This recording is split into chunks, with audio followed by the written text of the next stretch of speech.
예레미야 1장은 예레미야 소명입니다. 특히 벚꽃나무의 부활, 그런 희망이죠. 예레미야가 끝없는 죄를 지적하며 죄의 죽음과 슬픔을 노래하지만, 그렇지만 마지막 최종적으로 새 언약을 이야기하는 벚꽃나무와 가마솥 환상이 나오고, 2장은 그 이스라엘의 이제 반역이 시작이 됩니다. 반역에 대해서 지적을 해서 3장, 4장은 돌아오래거든 확실하게 돌아와라. 5장, 6장은 예루살렘 멸망을 예레미야가 이야기하고 있습니다. 6장은 그래서 그 예루살렘을 빨리 떠나라. 그 성경과 구원이 있는 곳으로 오히려 떠나라. 그렇게 말씀하고 있습니다. 떠나라. 그리고 이제 7장이 아주 중요한 장인데, 7장은 성전을 떠나라란 말입니다. 성전이 파괴된다. 예수님이 사실 성전 파괴를 이야기하셨죠. 그 예수님 자신이 성전이 되시지만, 성전의 제사 너희들 받지 않겠다. 제물도 받지 않겠다. 이사야의 고백하고 비슷하죠. 그러면서 제사와 도덕과 시민법을 같이 이야기하고 있습니다. 그래서 8장에서는 그런 말씀에 백성들의 거짓 지도자들, 제사장들의 거짓 메시지로 괜찮다, 평안하다, 우리는 신앙생활 잘하고 있다, 그에 대한 심판을 7장, 8장 성전의 예배에 대한 심판을 이야기하고 있고, 그에 대해서 9장, 10장은 애통함입니다. 예레미야가 그에 대해서 애통하고 백성들도 애통하라고 이야기하고 있고, 그렇지만 그 애통의 가장 큰 걸림돌은 너희들 자랑이고, 너희들의 두려움과 탐욕에 의한 우상이 오히려 애통을 방해하고 있다. 그래서 마태복음 5장의 말씀을 기억해야 되겠죠. 심령이 가난하다, 애통하다, 줄이고 목마르다, 이 모든 것이 영적으로 하나님 앞에 애통하고 죄에 대해서 애통하는 모습을 보이고 있죠. 11장도 아주 중요한 장인데, 11장은 언약을 파기하겠다. 너와 나의 맺은 언약을 너희들이 완전히 파기했고, 그래서 나도 폐기 처분하겠다. 좀 심장이 도려내고 인류에 있어서 이제 더 이상 희망이 없는 암흑과 지옥의 선포이기도 하죠. 사실은 그 이후에 아까 성전도 파기한다는 것은 이스라엘 백성들에게는 체감적으로는 언약 파기보다 더 크게 들렸을 거예요. 언약 파기하겠다. 다 휴지조각을 불태워버리는 그런 심정, 더 이상 구원이 없죠. 거기엔 또 다른 벚꽃나무 같은 새 언약을, 성령의 언약을 이야기하신 거라고 생각하면 됩니다.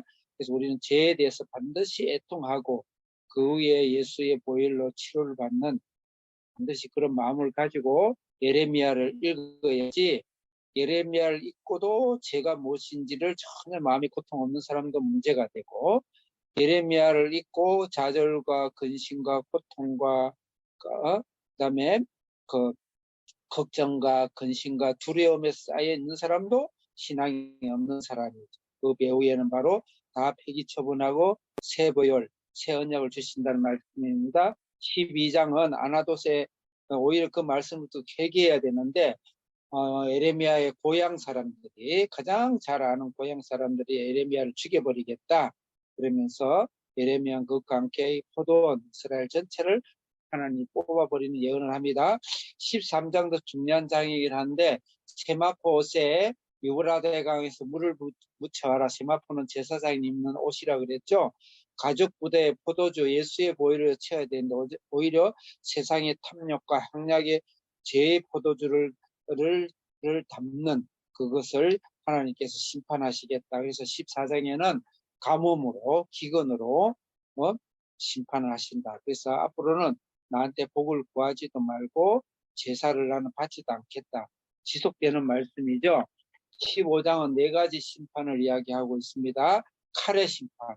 칼은 바로 살육과 전쟁과 그다음에 이거의 심판이죠. 인류는 지금까지도 우리를 죄를 두려워하지 않냐면 반드시 하나님께서 사이클로 죄의 죽음과 피해 장악한 인간의 칼에 의한 심판을 해왔고 지금도 하고 있습니다. 두 번째, 개의 심판을. 개는 하나님을 알지 못하는 이방들에게서 수치와 모욕을 당하는 그런 심판이죠. 새의 심판이, 새는 악한 영을 새로 상징하고 있습니다. 이 세상에 악한 영들이, 악한 귀신들이 우리에게 우울증을 주고 불안을 주고 질병을 주고 좌절을 주고 살인을 주고 살인하게 하고 온 세상이 지금 아수라장이죠. 새 심판, 그 다음에 사회가 타락하는 거죠. 짐승의 심판, 짐승은 권세자를 이야기합니다. 히틀러를 일으킨다든지 모하메스를 일으킨다든지 스탈린을 일으킨다든지 김일성을 일으킨다든지 지금도 지구 처처 곳곳에서 이 재통함과 재심판, 참으로 세상을 포기하고 싶을 만한 그런 소식을 우리는 듣고 살 수밖에 없다는 것은 현재 진행형이라는 건 우리가 반드시 명심해야 된다. 16장은 혼인도 필요 없고 장례도 필요 없고 잔치도 필요 없다. 사실은 심판받을 때는 전쟁이나 죽음인데 결혼이 무슨 필요하며 장례식이 무슨 필요하며 잔치가 뭐가 필요하겠습니까? 그런 처절한 심판을 16장에서 이야기합니다. 드디어 이제 17장까지 왔습니다. 17장부터는 약간의 희망 섞인 이야기이긴 하긴 하지만 17장 저는 1절부터 11절과 12절부터 18절까지 크게 제가 문단 구분을 해봤습니다. 1절부터 11절의 가장 중요한 키워드는 마음입니다. 마음입니다. 네. 1절 한번 읽어보겠습니다. 같이 시작. 유다인들은 건강석 끝철필로 기록하고 그들 마음의 흥과 그들의 제단 뿔에 새겼다 그랬습니다. 제가 그래서 1절부터 4절까지는 이 마음을 진단해보라 이 말이에요. 마음의 진단을 이야기하고 있습니다. 마음을 들여다보고 엑스레이를 찍어보면 제가 약간 이게 오늘 제가 이게 이 치료 때문에 저번에 엑스레이를 찍었는데 야 엑스레이가 뺑뺑 360도로 돌아가면서 찍는데 참 신기하더라고요. 진단을 해보면 우리 죄가 어디에 있냐면 철필로 마음 깊은 곳에 새겼다는 거죠.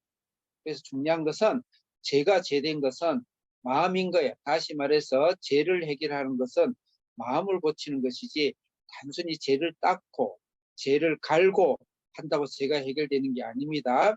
마음을 변개하고 마음을 고치고 마음을 새롭게 하지 않으면 불가능하죠. 그 말은 무슨 말이겠습니까? 예수의 보혈이죠.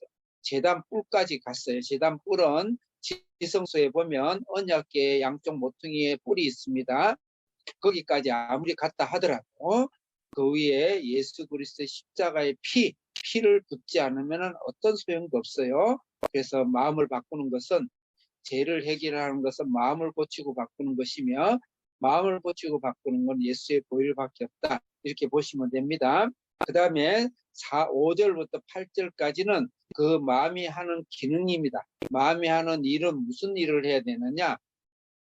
사람을 의지하지 말고 너의 힘을 의지하지 말고 마음으로는 하나님을 떠나지 말고 하나님께 심은 나무처럼 심겨지라 이 말이죠.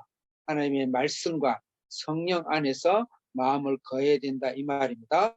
5절부터 8절은 마음의 역할인데 5절 크게 한번 읽겠습니다. 여호와께서 이와 같이 말씀하시되 무릇 사람을 믿으며 육신으로 그 힘을 삼고 마음이 여호와께로 떠난 사람은 저주를 받을 것이라. 그렇지만 7절에 보면 그러나 무릇 여호와를 의뢰하며 여호와를 의지하는 자는 복을 받을 것이다. 마음이죠. 그런 자는 물가에 심은 나무와 같다 그랬습니다. 여기서도 키워드는 마음이다. 마음으로 하나님을 떠나지 마요. 육체로 제단 뿔 기둥까지 잡고 있는다 하더라도 신앙생활을 하고 헌금도 하고 종교적인 생활을 한다 하더라도 마음이 변개가 되고 변화가 되고 성령으로 할례를 받고 말씀으로 고침을 받지 아니하면 하나님 저주를 받게 될 것이다. 마음의 역할은 반드시 마음으로 하나님을 떠나지 말라. 그다음 9절부터 11절은 진정한 이 세상의 마음의 상태입니다. 마음의 상태를 이야기합니다. 9절 읽겠습니다. 시작. 만물보다 거짓되고 심히 부패한 것은 마음이라. 여러분 마음의 정체성을 잘 알아야 됩니다. 사람의 마음은 우리는 이중의 마음이 있다고 그랬죠. 하나님 예수 그리스도의 보혈로 거듭난 마음도 있고 아직까지 만물보다 거짓되고 심히 부패한 마음도 갖고 있어요. 사도 바울이 그 두 가지에서 고통하며 싸우며 하나님께 기도했던 것이 로마서 7장 8장입니다. 그래서 마음을 믿지 마세요. 거짓된 마음, 부패된 마음, 심히 부패된 마음, 사람 의지하지 마세요. 여러분, 우리 큐티하고 있는 우리 모든 성도들도 저를 포함해서 내 안에 있는 성령님을 믿어야지. 김남주의 인간성, 최남수의 마음을 믿지 마세요. 그 마음속에 있는 예수의 마음, 성령님의 마음으로 그들의 타락된 마음을 믿지 말고 때론 용서하고 의지하지 말고 그 마음을 오히려 사랑해서 키워주는, 마지막으로 이 마음을 고치는 것은 마지막으로 12절부터 18절 기도만이 가능합니다. 성령을 붙들고 말씀을 붙들고 예수 그리스도의 보혈을 붙들고 기도함으로 부패한 이 마음 속에서 하나님의 마음으로 가까이 가는, 철빌로 새겨져 버린 나의 마음 속에 예수의 보혈로 이미 하나님이 나의 마음을 바꿔준 걸 감사하고 그 마음의 영역에 성령이 예수 그리스도가 일하시도록 하는 그 삶만이 우리는 죄를 해결할 수가 있고 하나님께 영광 돌릴 수가 있습니다. 기도하겠습니다. 살아계신 하나님 아버지, 우리의 철필로, 건강성의 철필로 내 마음속에 새겨져 버린 이 마음의 타락함, 이 심히 부패한 타락함에 예수님이 나의 속에 새 마음을 주셨습니다.